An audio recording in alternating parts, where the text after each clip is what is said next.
Presidenti i Serbisë Aleksandar Vučić njoftoi se duke pasur parasysh situatën e lindjen e mesme dhe Ukrainën në muajt në vijim, Serbia do të duhet të miratoj masa shumë të dhimbshme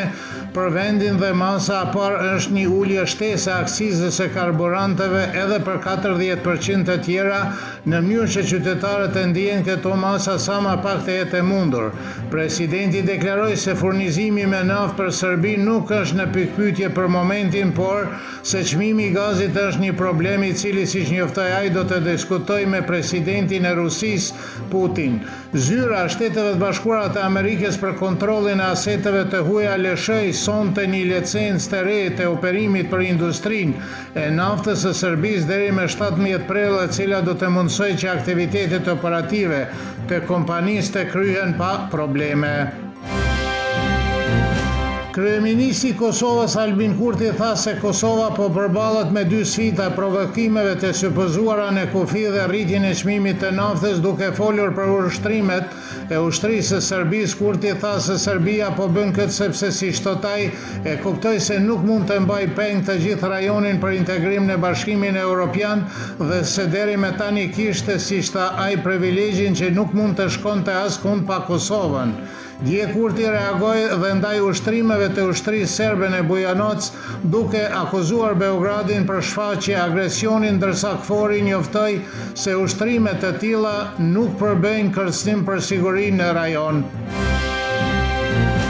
Drejtori i strategjisë në Qendrën për Politika Europiane në Beograd, Miloš Pavković, theksoi se qeveria në një mandat teknik nuk do t'i përgjigjej Albin Kurtit në planin afatgjatë. Megjithatë, nëse pas vendimit të gjykatës kushtetuese qeveria e Kosovës është në një mandat teknik deri në zgjedhjet e jashtëzakonshme, do të ishte një justifikim i mirë për të mos marrë me çështjen e dialogut dhe asociacionin e komunave serbe, thot Pavković. Nga ana tjetër, Dušan Radaković nga organizata jo qeveritare Demokracia në Veprim beson se kryeministri aktual i Kosovës është përgjegjës ndaj qeverisë në një mandat teknik, sepse nuk ka përgjegjësi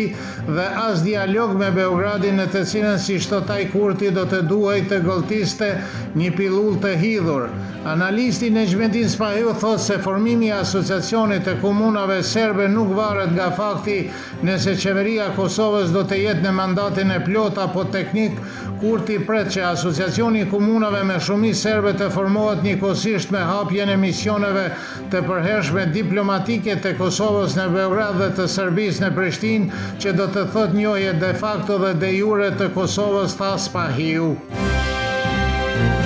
Sot në krejt botën muslimanët festojnë ditën e parë të Fitr Bajramit, një nga dy festat më të rëndësishme që jep fund agjerimit një mujor të Ramazanit. Muftiu Naim Tërnava, pas namazit të mëngjesëm të Bajramit, në fjalimin e tij drejtuar qytetarëve, u bëri thirrje politikanëve të shmangin bllokada politike dhe të gjejnë zgjidhje përmes dialogut në mënyrë që të mos ketë bllokim institucional. Është e prapranueshme që sot në kohë paqe dhe në kushtet e sistemit demokratik, njerëzit vuajnë për shkak të mungesës së vullnetit politik për kompromis, tha Tërnava në xhaminë e madhe në Prishtinë.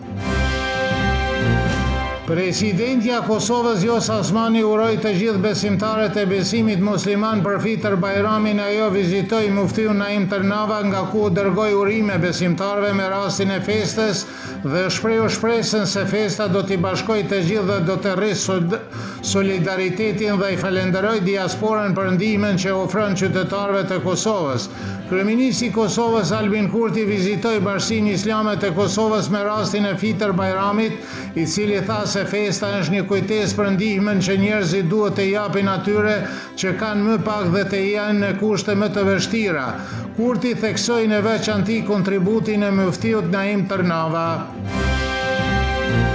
Në sheshin qendror të qytetit të Tiranës, festa e madhe muslimane e Bajramit u festua solemnisht me praninë e një numër të madh besimtarësh që lutën së bashku në orët e para të mëngjesit. Bajrami është një nga festat më të rëndësishme në Islam dhe tradicionalisht shënohet me lutje, tubime familjare dhe gjeste humanitare. Në Shqipëri, ku komunitetet të ndryshme fetare kultivojnë respekt të ndërsjellë, kjo fest ka një rëndësi më të gjerë shoqërore